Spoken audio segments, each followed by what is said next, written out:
Resumo das contribuições de Daniel 8 para a doutrina do juízo investigativo. Eu sou Ezequiel Gomes, você está no canal Vem Senhor Jesus e finalmente chegou o momento da gente fazer um balanço geral em função das contribuições de Daniel 8 para a doutrina do juízo investigativo. Daniel 8,14 e a referida purificação do santuário é o texto central da fé adventista, dentro de todo um contexto de interpretação historicista do livro de Daniel, no qual a gente vê paralelos entre o capítulo 2, o capítulo 7, o capítulo 8, o capítulo 9, os capítulos 10 a 12, dentro de uma estrutura linguística, contextual, teológica, hermenêutica, que vê o livro de Daniel como uma unidade produzida lá pelo profeta Daniel na Babilônia antiga e não no período macabeu, etc.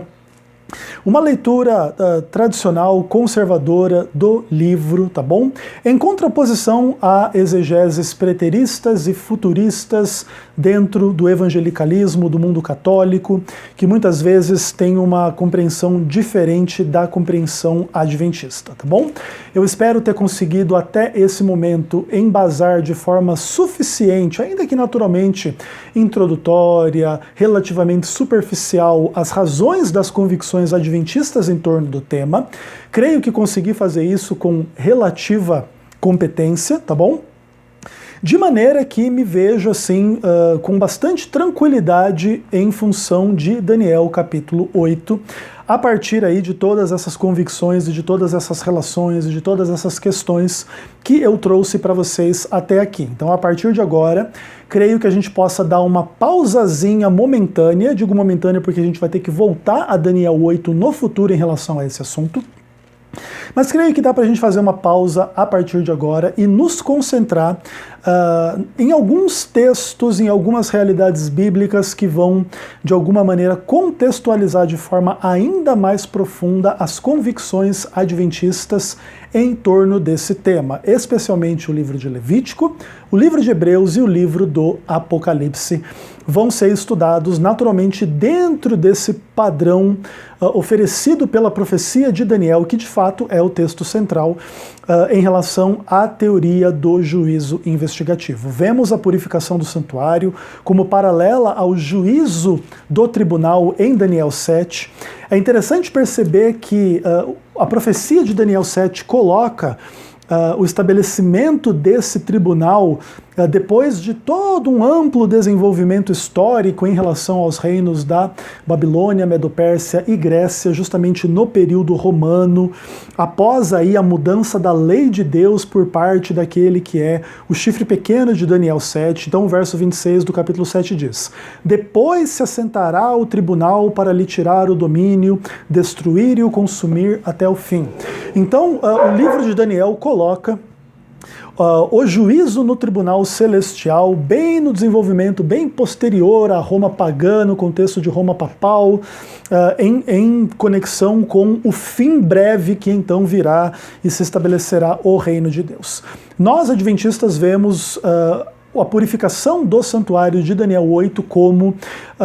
um paralelo a este juízo, um aprofundamento da compreensão desse juízo, inclusive em função de todas as imagens do capítulo 8, chamando a nossa atenção para o livro de Levítico e em especial para Levítico 16. Naturalmente existe uma questão muito importante de conexão entre Daniel 8 e 9, em função das 70 semanas serem cortadas, e elas estão, em função disso, na nossa opinião, cortadas de um período maior de tempo. 70 semanas, 490 dias, interpretados como 490 anos, inclusive pela imensa maioria dos comentaristas de Daniel, para nós fornece uma base para o princípio dia-ano em Daniel 8,14, sem nenhuma referência a livro de Números, Ezequiel, textos muitas vezes fora do contexto usados por aí para tentar pregar o princípio de ano, ainda que a gente possa se aprofundar também em relação à mentalidade antiga bíblica em relação a esta questão do dia-ano, tá? Existem alguns materiais interessantes a esse respeito. Mas, de qualquer forma, a gente entende que existe esse paralelo entre Daniel 8 e Daniel 9. Estabelecendo o princípio de ano em Daniel 9, é correto estabelecê-lo em Daniel 8. E aí a gente é conduzido a 1844, pelo menos ao redor da década de 1840, para a purificação do santuário, de maneira que não conseguimos ver nada disso aqui, Antíoco Epifânio, e qualquer contaminação ou purificação, reedificação, rededicação do santuário da terra, nos contextos referidos a esse monarca Seleucida, tá bom? Inclusive entendemos que a nossa visão está amplamente baseada e amparada naquilo que o próprio anjo fala para o profeta Daniel, onde ele diz uma coisa bem interessante, né? Contando ali a respeito dessa transição entre o reino medo-persa e o reino grego. Ele vai falar, né, do bode que é o rei da Grécia e que tem um chifre grande entre os olhos, sendo o primeiro rei. Aí ele foi quebrado, levantaram-se 4 em seu lugar, significando 4 reinos que se levantarão deste povo, mas não com força igual a que ele tinha. Mas no fim do seu reinado levantar-se-á um rei feroz,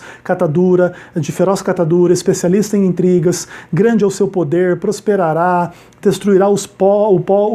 poderosos e o povo santo.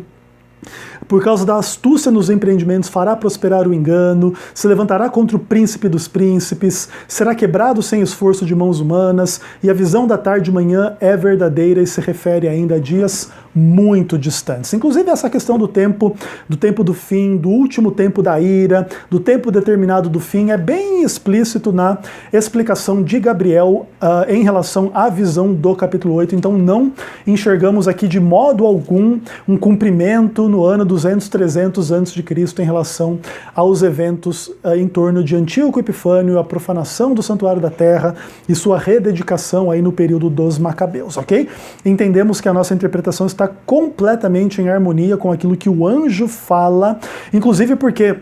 no verso 22, ele diz assim, né, que quando acabarem esses reinos, né, no verso 23, aliás, quando acabar esses reinos, essa divisão de 4 reinos e tal, é que então viria este que é o chifre pequeno, o rei de feroz catadura, especialista em intriga, que para nós é Roma pagã e papal, em função de toda a sua obra. Cremos que em grande medida o livro de Daniel se concentra grandemente em Roma, para inclusive contextualizar aquilo que vai acontecer lá no livro do Apocalipse, que já é João vivendo sobre o domínio romano, e aí pregando todos os eventos finais até a volta de Jesus.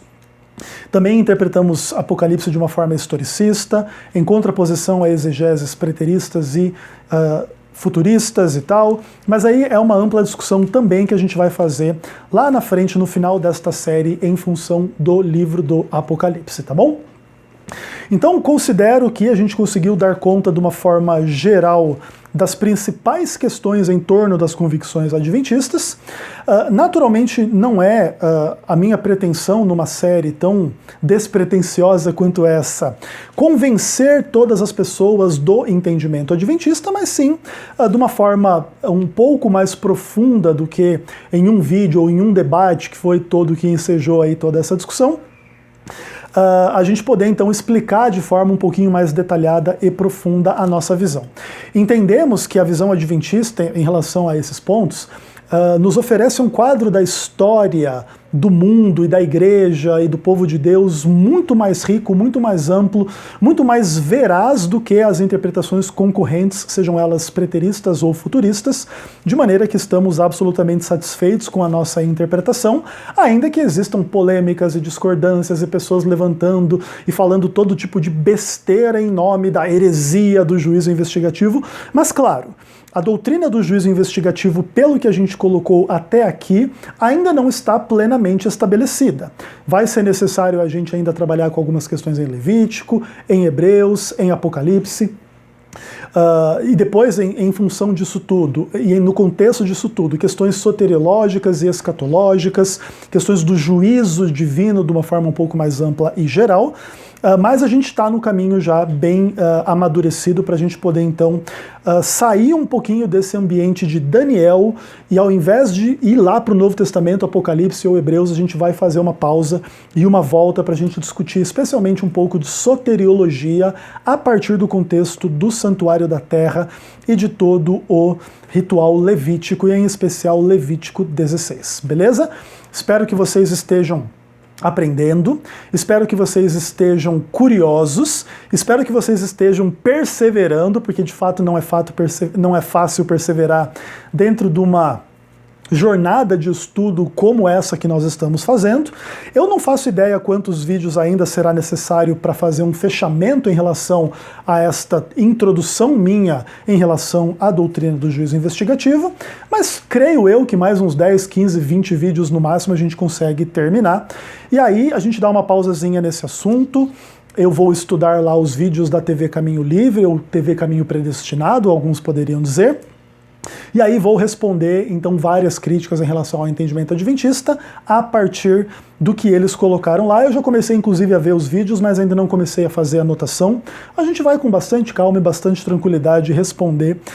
a contento todas as questões dos discordantes, beleza? Não temos a pretensão de convencer ninguém do que alguém não quer ser convencido. Não acho eu, por exemplo, que a salvação vem pela doutrina, ainda que a salvação venha pela fé, e aí é uma boa discussão da gente fazer em algum ponto também. Então não creio que as pessoas que não têm a doutrina adventista são perdidas por não terem a doutrina adventista, ainda que sinceramente penso que a visão adventista destas questões são muito melhor embasadas e melhores explicações bíblicas do que as concorrentes calvinistas por aí em especial. Beleza, pessoal? Então, a partir do vídeo que vem, a gente já pode começar a mergulhar em Levítico. Inclusive, talvez eu vou pensar o seguinte, eu acho que no vídeo que vem,